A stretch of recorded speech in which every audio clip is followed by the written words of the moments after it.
લોકોને આ વિડીયો મોકલો કારણ કે તેમને ખૂબ જ ઉપયોગી થવાનો છે। દોસ્તો, આરોગ્ય અને પરિવાર કલ્યાણ વિભાગ ગુજરાત રાજ્ય દ્વારા લોકો માટે એટલે કે જનતા માટે એક નવી સુવિધા શરૂ કરવામાં આવી છે, જેનું નામ છે 104 મેડિકલ હેલ્પલાઇન।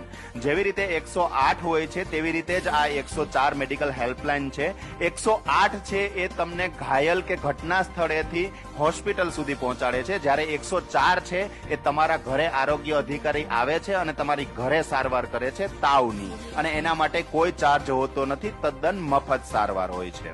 સૌથી પહેલા તો એ સમજી લો કે 104 ની સુવિધા શું છે। હું તમને ડિટેલની અંદર વ્યવસ્થિત સમજાવું છું। તમે વિડીયો પૂરેપૂરો જોઈ લેશો તો તમારા મગજની અંદર કોઈ પણ પ્રકારનો પ્રશ્ન નહીં રહે કે 104 શું છે। હું સંપૂર્ણ સમજાવી દઉં છું। પહેલા તો ઘરે બેઠા તાવનો ઈલાજ થઈ શકે છે, એટલે કે 104 થી ઘરે બેઠા તાવનો ઈલાજ થઈ શકે છે।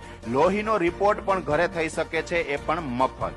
તેમજ તાવની ઓળખ થતા દવા પણ તમને મળશે અને એ પણ મફત, બરાબર। એટલે કે લોહીનો રિપોર્ટ પણ થઈ જશે અને લોહીનો રિપોર્ટ થયા પછી કયો તાવ છે એ ઓળખાઈ જશે તો તમને દવા પણ આપવામાં આવશે, એ પણ મફત। તો આ પ્રકારની સુવિધા હોય છે 104 ની।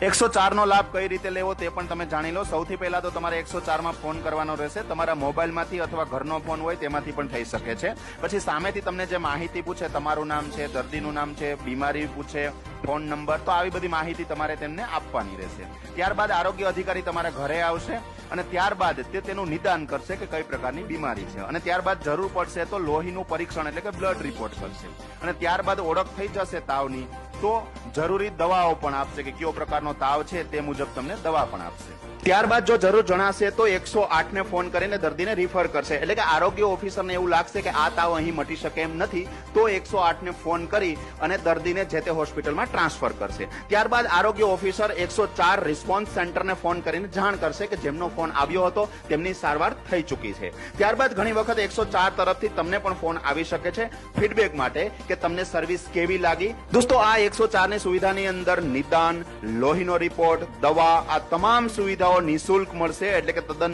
ફ્રી મળશે। કોઈ પણ પ્રકારનો ચાર્જ આપવાનો થશે નહીં। તો મિત્રો, આ વિડીયોને વધારેમાં વધારે ફોરવર્ડ કરજો। આપણે વોટ્સએપ ઉપર ખોટા જોક્સ અને જે તે મેસેજો ફોરવર્ડ કરતા જ હોય છે, પણ આ વિડીયો ખૂબ જ ઉપયોગી છે, કામ લાગે એવો છે, જરૂરિયાતમંદને મદદરૂપ થઈ શકે એવો છે। તો મારે કોઈ કહેવાની જરૂર નથી, તમે ફોરવર્ડ કરજો, વધારેમાં વધારે ફોરવર્ડ કરજો। નવા વિડીયોમાં મળશું। વંદે માતરમ, જય ગરવી ગુજરાત।